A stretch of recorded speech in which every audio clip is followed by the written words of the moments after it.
আজকে প্রথম ইফতারে আমি কি ইফতার করছি দেখাবো। সবাই এই ইফতারটা চুজ করবেন। এটা খাওয়ার পর আপনারা সিঙ্গারা, চমচা, পেঁয়াজু, আলু এগুলো এখন খাবেন না। মাছ, মাংস, ডিম, ভাত এখন খাবেন না। সালাদ, সবজি এখন খাবেন না, এটা পরে।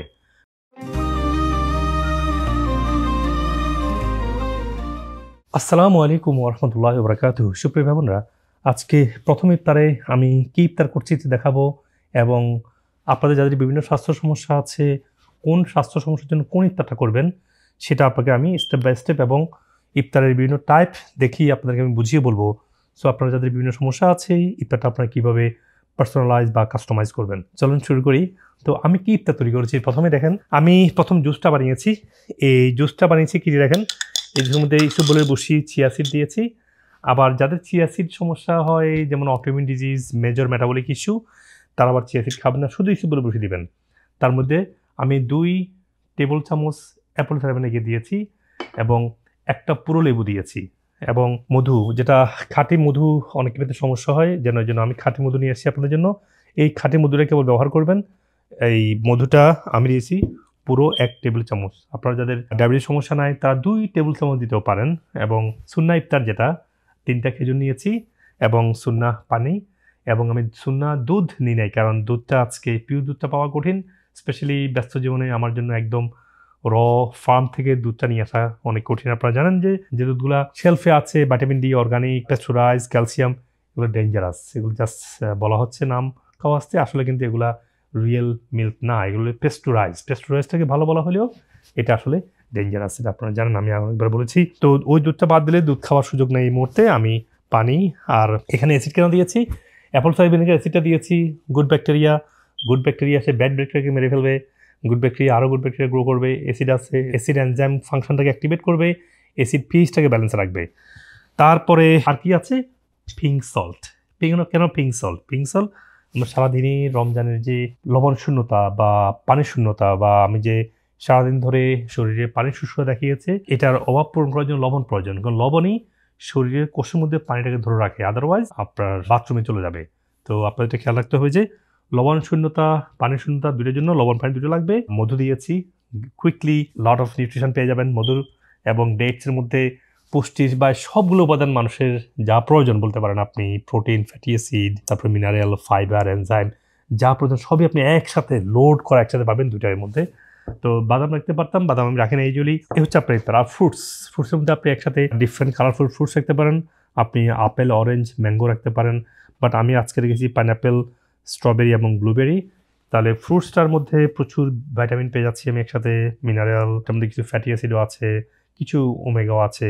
তো এই মোস্টলি হচ্ছে মিনারেল এবং ভিটামিন হচ্ছে, এবং এনজাইম হচ্ছে, এবং মাইক্রোনিউট্রিয়েন্টের আদার হচ্ছে আমার ফ্রুটস, তারপরে ডেটস, তারপরে হচ্ছে যে আপনার আমার মধু, তারপরে আমার ফাইবার এবং অ্যাসিড। এই হচ্ছে আমার কম্বাইন্ড আমার ইফতার আজকে, এবং বাকিগুলোতে আমি এখন যাব না। যদি কারো পরিবারে কেউ যদি অ্যাপল সাইডার ভিনেগার খেতে না চায়, সেজন্য আমি অ্যাপল সাইডার ভিনেগার বানিয়েছি ক্যান্ডি আকারে।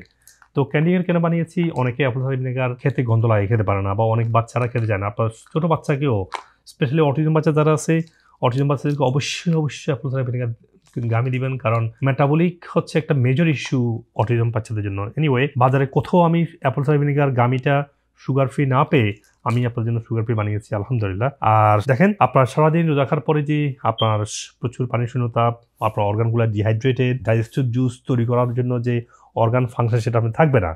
তো সেই জন্য আপনি যদি শুরুতে যদি মাংস, মাছ, সালাদ, সবজি, একেবারে সিঙ্গারা, চমচা, আলু, পেঁয়াজ, বেগুনি খাওয়া শুরু করেন, that's put you in the of situation for digestion problem, weight gain, so many issue তৈরি হবে। এই জন্য দেখা যায় রমজানে মানুষ আরও বেশি অসুস্থ হয়, বেশি ওজন বেড়ে যায়। তাহলে আপনারা ইফতারে সব ধরনের মানুষই সবাই এই ইফতারটা চুজ করবেন। ডেটস, মিডিয়াম গ্লাইসেমিক ইন্ডেক্স, খুব বেশি সুগারি না।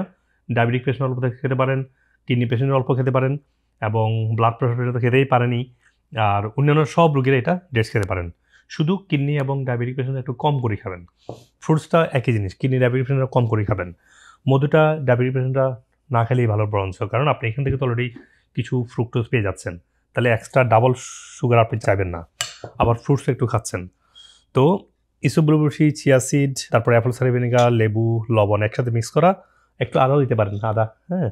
তো এটা সবার জন্য প্রয়োজন ইনশাআল্লাহ, সবাই খেতে পারেন। হ্যাঁ, যাদের ডায়াবেটিস সমস্যা আছে তারা স্টেভিয়া বা মঙ্ক ফ্রুট সুগার চুজ করতে পারেন। ঠিক আছে, এই হচ্ছে ইফতার। তো আমি তো বলেছি এটা খাওয়ার পর আপনারা সিঙ্গারা, চমচা, পেঁয়াজু, আলু এগুলো এখন খাবেন না। মাছ, মাংস, ডিম, ভাত এখন খাবেন না। সালাদ, সবজি এখন খাবেন না, এটা পরে। আমি নামাজ পড়ে এসে আপনাকে দেখাবো কিভাবে এটা খেতে হবে। চলুন সবাই নামাজ পড়তে যাই। মাগরিব পড়ে এসে আবার দেখাবো আপনাদেরকে। তো মাগরিবের নামাজ পড়ে এসে আপনারা আরেকটু ফ্রুটস খেতে পারেন, আরেকটু অ্যাপল সাইডার ভিনেগার খেতে পারেন, অথবা অ্যাপল সাইডার ভিনেগার গামি খেতে পারেন। যাদের ডাইজেশন সমস্যা বেশি, তারা ডাইজেস্ট প্রো, এটার মধ্যে মাল্টিস্ট্রেন ব্যাকটেরিয়া এবং এনজাইম আছে, এটাও খেতে পারেন। তারপরে হচ্ছে যে আপনাদের জন্য আছে বিভিন্ন প্রোবায়োটিক, এটা হচ্ছে আপনার সাওয়ার ক্রাউট। তো সাওয়ার ক্রাউট আপনারা নিতে পারেন, বানাতে পারেন, কিনতে পারেন, অথবা কিমচি, কেম্বুচা প্রোবায়োটিক হিসেবে দইও খেতে পারেন, এগুলো তো খাবেন। এবার আসেন যাদের জয়েন্টের সমস্যা, বোনবথ খেতে পারেন। আবার যারা বোনবথ কিনতে পারছেন না বা ভালোটা সুগার ফ্রি পাচ্ছেন না, তারা আবার আলট্রা কোলাজেন চা খেতে পারেন। আলট্রা কোলাজেন খুবই ভালো, এটা আমি বানিয়েছি আপনাদের জন্য, যাদের জয়েন্টের সমস্যা, তারপরে কোলন সমস্যা তাদের জন্য। এনিওয়ে, ইসবগুলের বসি আপনারা আরও খেতে পারেন, এটা যদি একটু থেকে যায় বা একটু বেশি বানালেন খেতে পারেন আরও। হ্যাঁ, তো এখন মূলত খাবেন কি ডিনার এসে আপনারা সব ধরনের সালাদ খাবেন। দেখেন আমার আছে হলো টমেটো, আপনার ক্যাবেজ, তারপরে রেড ক্যাবেজটা আমি খাই, এটা গাড়ির জন্য খুব ভালো। তারপরে আছে হলো কিউকাম্বার, তারপরে আছে হলো এখানে ল্যাটুস, আবার বেল পেপার মানে হচ্ছে ক্যাপসিকাম, তারপরে আছে কিছু চিজ আছে, চিজ, তারপর বকচয় আছে, গাটের জন্য, আবিএস এর জন্য ভালো। আবার আছে হলো রেডিশ আছে, ক্যারট আছে। তো সবগুলোকে ছোট ছোট সালাদ করা আছে, এগুলা নিও, এগুলো আগে খাবো। তারপরে যেহেতু ভাত খেতে হবে, একটু সাইড রেখেছি, তো আমার যেহেতু ওয়েট প্রয়োজনের থেকে একটু বেশি আমি সবসময় ফিল করি, আমি ভাতটাকে টু মাচ সুগার আসবে সেজন্য আমি 24 ঘন্টা ফ্রিজে রেখে সুগার রেজিস্ট্যান্স করে খাই। আপনারাও তাই করবেন। যাদের ডায়াবেটিস সমস্যা আছে তারাও ভাতটাকে 24 ঘন্টা ফ্রিজে রেখে তারপর আপনারা খাবেন, কেমন? তো এই হচ্ছে যে ভাতের সাথে মাছ দিতে পারেন, আমার মাছ আছে এখানে। আবার আমি একটু পেঁয়াজ পছন্দ করি, পেঁয়াজ, তারপরে পেঁয়াজ এখানে ব্ল্যাক পেপার দিয়ে, পার্সলি দিয়ে সালাদ করা আছে।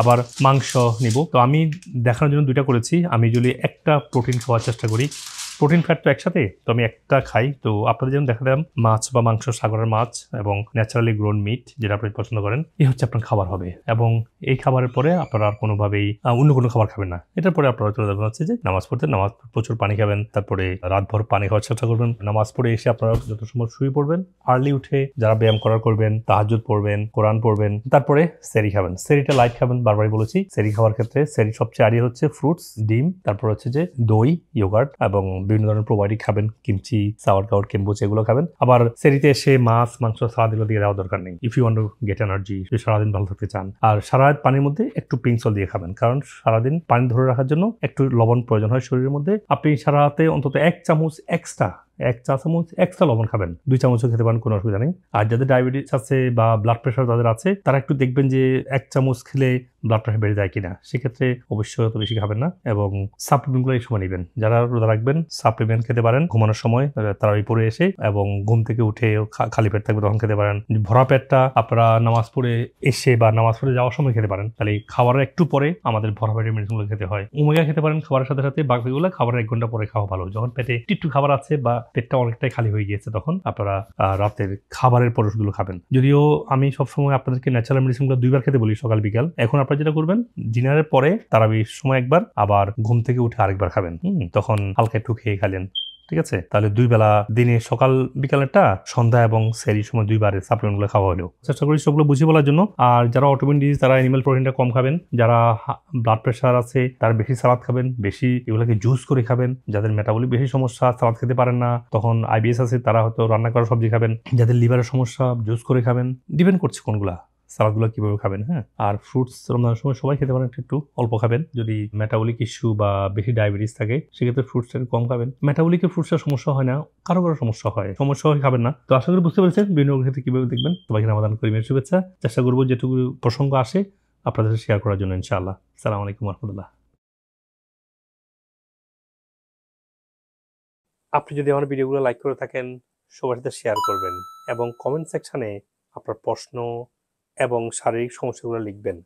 আমি যত দ্রুত সম্ভব উত্তর দেওয়ার চেষ্টা করবো, ইনশাআল্লাহ। আর যদি আপনার ডক্টর কনসালটেশন প্রয়োজন হয়, আমাদের নিউ ইয়র্ক, লন্ডন, বাংলাদেশ সহ যে কোনো ব্রাঞ্চে আসতে পারেন। আপনি আপনার শারীরিক সমস্যার রুট কজ থেকে সুস্থ হওয়ার জন্য আমাদের ন্যাচারাল মেডিসিন এবং রিজেনারেটিভ ওজন এবং আকুপাংশার সহ অন্য থেরাপিগুলো নেবেন। আর আপনি পৃথিবীর যে কোনো প্রান্ত থেকেই ভার্চুয়ালি অনলাইনের মাধ্যমে ডাক্তারের সাথে শিডিউল করে ডাক্তার দেখাতে পারবেন। আপনি যদি আমেরিকান অথেন্টিক ন্যাচারাল মেডিসিনগুলো কিনতে চান, আপনি টিকটক অথবা অন্যান্য সোশ্যাল মিডিয়া থেকে কিনতে পারবেন এবং আমাদের ক্লিনিকগুলো থেকে কিনতে পারবেন।